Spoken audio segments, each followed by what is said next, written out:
Oke, selamat sejahtera kepada semua pengguna HSRZ Super Top Up.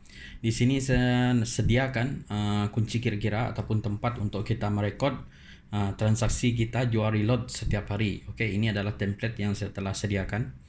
Oke, dekat sini saya ada buat satu. Di sini adalah bawah ni. Saya ada tulis balance sheet ataupun kunci kira-kira. Sebelah sini adalah transaksi. Jadi ada dua bahagian yang saya sediakan untuk merekod jualan reload dan bill melalui HSRZ Super Top Up ni. Okey. Jadi bahagian sini, bahagian balance sheet sini, jangan usik apa-apa sebab semua sudah saya bagi link semua. Semua sini sudah ada link, okey, sudah ada link dengan transaksi sini. Yang kita nak key in sebenarnya adalah dekat transaksi ini saja. Yang bahagian depan ini tidak perlu, kecuali bahagian overriding ni. Overriding ni adalah bagi yang ada sudah dealer ataupun agent bawah dia di dalam satu app tu ada bahagian commission untuk overriding. Anda boleh key in dekat sini lah. Okay, tidak perlu update setiap hari lah. Satu bulan satu kali pun tidak ada masalah, ataupun satu minggu satu kali. Ini terpulang kepada anda sebab ini tak ada link. Okay, sebab ini adalah analisis jualan dengan keuntungan saja. Okey, yang atas ini adalah kita punya rekod. Okey. Dekat sini saya ada tulis sini adalah pastikan di sini sentiasa kosong, tiada variance. Baru di semua rekod belakang kita adalah betul ataupun sudah komplit dan lengkap. Okey, jadi dekat sini sebelah kiri ini, sebelah debit ini dan sebelah kanan ataupun kredit mesti balance. Okey. Yang debit dengan kredit mesti balance. Kalau kosong baru dia ngam dia punya rekod. Okey. Dekat sini saya ada remark dekat keuntungan sini seperti yang saya beritahu dalam HSRZ ini ada 4 keuntungan, iaitu yang pertama adalah ke sini saya ada tulis commission jualan. Yang kedua adalah extra charge, lepas tu agent top up dengan overriding. Okay. Sini adalah semua total sini nanti akan tally dengan bawah sini. Okay. Okey, macam mana kita nak rekod transaksi? Sini saya nak terangkan. Dekat sini saya dah sediakan nama customer. Nanti anda semua boleh tengoklah nama customer, jualan, commission dalam aplikasi, extra charge, bayaran melalui bank ataupun bayaran melalui tunai. Lepas tu yang belum bayar lagi adalah dikira sebagai hutang. Okey, contoh. Hari ini saya ada jual 1 September. Hari ini sudah 2 September. Contoh saya letak 2 September. Jadi kita kena key in dekat sini. Contoh nama ini adalah kita punya customer adalah Aziz lah contoh. Kita letak nama Aziz. Okay, kita letak nama dia. Terpulanglah kita nak letak apa supaya kita ingat siapa yang hutang, siapa yang beli cash. Jadi jualan, contoh dia beli dekat saya reload 50. Jadi tulis 50 sini. Okey, atas sini jangan kacau yang hijau-hijau ni jangan kacau sebab semua sudah link. Yang kita start dekat key in adalah dekat sini. Jadi jualan kita adalah 50. Lepas tu dekat app sana kita boleh tengok. Okey, seperti yang video sebelum ini kita tengok aplikasi dalam app HSRZ tu. Commission sudah ada tertulis sana, jadi kita key in je. Contohlah commission dekat sini RM2.5 lah. Okey, commission dalam app tu. Ini adalah ikut app jangan letak sukati. Kena tengok login dalam app sana, letak commission app tu. Extra charge ni biasa saya letak bila hutang lah. Okey, hutang. Kalau hutang lebih daripada 3 hari ke apa 1 minggu, boleh charge RM5 lah. Okey, charge RM5. Kita letak RM5 dekat sini. Okey. Kalau yang beli cash punya tak perlu charge pun tak apa. Itu terpulang extra charge ini terpulang kepada anda macam mana. Okey, anda sendiri boleh. Biasanya yang hutang ni saya akan ada charge, ataupun pembelian yang sukar untuk dapat reload, contoh di kampung ataupun rumah panjang ataupun di ladang, di camp. Jadi kita boleh buat extra charge lah untuk kita punya keuntungan sebab kita ni supply reload dekat dia. Okey, sekarang bahagian bayaran pula. Ini adalah rekod dia bayar bank, dia bank in dekat kita ataupun dia bayar cash dekat kita. Jadi kita rekod lah mana. Okey. Contohlah dia ni bayar dekat saya, bayar dekat bank lah. Contoh. Bayar bank 55 lah, dia bayar dengan extra charge kan. Jadi di sini dia tak ada hutang lah. Okey, tak ada hutang. Lepas tu kita pergi belakang lagi. Dekat sini adalah bahagian sini ada dua situasi lah. Situasi ini adalah dia sudah bayar. Contoh yang kedua, contoh Abu lah. Abu dia beli reload 30, contoh 30, lepas tu commission dalam app sana kita contoh lah letak RM1.5. Lepas tu extra charge RM3. Lepas itu dia belum bayar lagi. Jadi kita jangan rekod apa-apa lah. Jadi kita tak kosong saja. Sehingga dia bayar baru kita rekod. Dia bayar dekat bank ataupun tunai. Ini senang saja, kita rekod jualan saja. Senang bagian sini. Setiap hari kita kena rekod Biasa saya malam lah, pukul 10 malam saya rekod semua jualan satu hari. Saya rekod semua, baru saya close dia punya sale, ataupun kalau saya masih nak jual lagi saya buka balik. Bahagian sini pula, contoh lah kan, modal anda jual berapa? Contoh lah 300 lah, letak 300 ini. Lepas tu contoh ada orang ada daftar ejen anda kamu kan, anda semua ada, contoh lah ejen anda daftar 20. Rekod saja dekat sini, rekod saja. Commission ni overriding ni tak perlu, sebab dia yang ada ejen saja sudah ada ni. Yang ada ejen pun tak perlu rekod. Yang ini tinggalkan. Kecuali anda nak pindah commission overriding pergi bank, baru anda rekod dekat sini. Sebab sini adalah saya tulis atas itu adalah transaksi masuk ke modal XRZ daripada bank maksudnya urusan bank pergi ke top up modal. Lepas tu contoh lah kan, tadi ini Aziz tadi yang 55 ni dia adalah bayar guna bank. Bayar guna bank, dia sudah bank in pergi account bank kita, tapi kita belum masuk lagi dalam HSRS top up ni. SRZ kita belum top up, belum masuk modal lagi. Dia ada dua transaksi Transaksi pertama, customer tu dah bayar masuk bank kita, tapi kita belum masuk dalam modal HSRZ. Dia ada dua transaksi. Satu tadi yang dia dah bayar pergi account bank. Malam tu, biasa saya malam lah. Bila orang dah buat payment, orang dah buat bayaran masuk dalam bank, saya akan masuk terus ke dalam HSRZ modal balik. Saya tak akan biarkan dia dalam account bank saya akan terus masuk dalam modal top up balik untuk jualan hari esok. Dekat sini dia pindahan bank ke modal. Maksudnya dekat sini ada dua cara masuk bank pindahan bank ataupun tunai. Tunai itu maksudnya anda dari yang bayaran cash lah. Bayaran cash. Yang bayaran cash, orang bayar cash pergi anda, tapi anda terus bank in pergi account bank anda. Macam itu dia punya situasi lah. Sebab kadang-kadang kita ni ada pegang cash dekat tangan.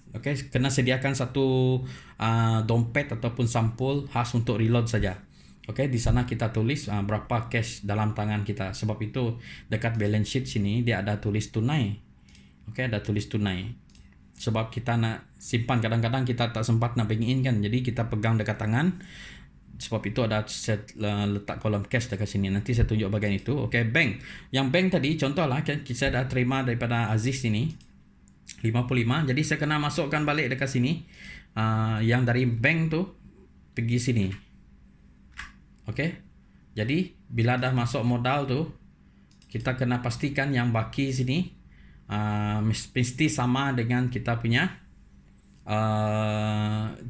aplikasi tu. Dia punya baki modal pastikan sama lah. Pastikan sama. Lepas tu kita pergi bahagian ini tadi, kita coba bahagian cash. Contoh lah, kita letak nama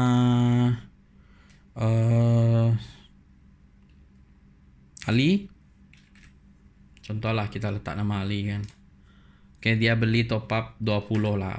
Lepas tu extra charge lebih kurang RM1.5. Lepas tu kita charge dia lagi RM2. Situasi ini kita letak 50 jugalah. Senang lagi 50 RM2.5. Contoh lah, ini adalah contoh penerangan. Extra charge 5. Lepas tu dia bayar pakai cash. Okay, bayar pakai cash. Jadi kita kena bayar record dekat sini, dia bayar pakai cash sebab cash dekat tangan kita. Jadi dekat sini nanti adalah cash dekat tangan kita 55. Sehingga kita tak bank in dia selagi dia dekat sini. Ingat, setiap transaksi itu kita kena record dia. Okay, contohlah cash ini kita pergi bank, kita bank in, kita record dekat sini. Okay, ini pindahan tunai ke modal. Okay, bila kita ada bank in baru kita record dekat sini 55. Okay, lepas tu kita pergi balance sheet, dia akan tak ada lagi tunai dalam tangan kita sebab kita sudah bank in dia. Okay, sudah bank in dan terus masuk modal kita lah lepas kita bank in. Okay, jadi total yang kita nak pindah masuk modal tu, ini adalah contoh satu transaksi ya. Kalau lebih banyak daripada transaksi kita kena tambah dia lah. Contoh kita hari ini kita dah bank in banyak kan, jadi kita total dekat 3 ni contoh duit RM309, jadi kita kena record semua. Okay, jadi macam itu kita punya transaksi ya. Ini contoh saja tadi. Jadi macam itu kita punya record. Macam mana kita nak record kita punya transaksi. Ambilan ini pula, bahagian ambilan. Kalau kita nak keluarkan duit kan, kita nak keluarkan duit untuk kita punya gaji. Okay, contohlah kita nak keluarkan 200. Jadi kita letaklah 200 dekat sini. Okay, automatik dia akan tolak dekat modal sini. Semua sudah bagi link ya. Anda cuma key in saja. Okay, ini adalah panduan mudah untuk kita record kita punya jualan. Okay, setiap transaksi. Okay, ini transaksi jualan yang bahagian ini, dan sebelah lagi adalah transaksi kita masuk modal ke kita punya aplikasi itu. Lepas orang buat payment terus masuk dalam kita punya modal balik. Jadi kita kena record benda ni supaya kita boleh tahu kedudukan kewangan, kedudukan kita punya aset, kedudukan kita punya modal, kedudukan kita punya keuntungan berapa. Okay, jadi dekat sini pastikan sentiasa kosong. Kalau kosong sini maksudnya kita punya record itu betul lah. Okay, ini cuma analisis saja dekat bawah ni. Pun ada link semua automatik saya sudah letak. Cuma bagian transaksi ni bagi yang kurang jelas cara rekod dia, boleh rujuk kepada saya terus untuk macam mana kita nak untuk anda fahamkan macam mana. Sebenarnya sangat senang terutamanya bagian sini sangat senang. Ada orang beli, tulis nama, jual, dia beli, kita jual dia berapa, contoh dia beli top up 50, lepas tu just pergi SRZ sana, ada commission dalam app, lepas tu extra charge itu terpulang daripada kita. Lepas tu tengok dia bank in, bayar pakai bank ataupun tunai. Okay, bahagian sini adalah transaksi yang mereka dah bayar kita nak masuk balik dekat modal kita. Sebab itu kita kena rotate ya. Setiap hari kita kena rotate kita punya modal. Contoh 300 nih, kita habiskan modal tu 300 malam tu ataupun tu kena clear balik modal tu, masuk balik dekat SRZ Super Top Up ni. Kita punya modal sebenarnya 300 nih, kita punya sale boleh capai 3-4 ribu sebulan. Kita punya modal 300 saja, asalkan jangan bagi hutang terlalu lama. Paling lama pun 1 minggu lah, 1 minggu untuk hutang untuk kita punya agent top up ni. Okay, jangan terlalu lama sebab top up ni tak boleh kita bagi hutang. Kalau ada orang nak hutang, jangan bagi. Okay, customer kita terlalu banyak, jangan risau dengan orang yang kalau kita hilang customer sebab orang berhutang. Okay, kita susah nanti, modal kita tak ada. Okay, pastikan jualan tunai, pastikan banyakkan jualan tunai untuk jualan top up ni. Okay, bagian sini mungkin ada yang orang kurang faham, mungkin saya akan boleh buat terangkan dekat dia secara Zoom meeting ataupun kelas untuk panduan menggunakan balance sheet ini ya. Okay, kita punya journal semua ni, record. Saya akan ajarkan, saya akan cari masa untuk ajar menggunakan Zoom meeting. Jadi dekat sini saya bagi ringkasan macam ini saja. Untuk yang dah faham boleh teruskan mula record. Bagi yang belum faham boleh tanya dekat saya terus. Okay, Jadi sekian untuk video penerangan penggunaan balance sheet ini untuk Anda. Pastikan dekat sini kita ada data yang cukup untuk kita tahu kedudukan kita punya keuangan. Kita punya kedudukan keuangan, kedudukan jualan kita, kedudukan komisen, keuntungan kita dalam satu bulan untuk modal top up ni. Semua transaksi, semua bisnes harus ada rekod. Okay? Baru kita tahu kita punya untung berapa, kita punya modal dekat mana, kita punya duit dekat mana, dekat tunai, dekat tangan kah, dekat bank kah. Okay? Semua kita kena tahu supaya kita punya bisnes secara dapat dijalankan secara konsisten dan berpanjangan. Kalau kita ada rekod, pasti kita boleh buat bisnes ini dengan lebih lama.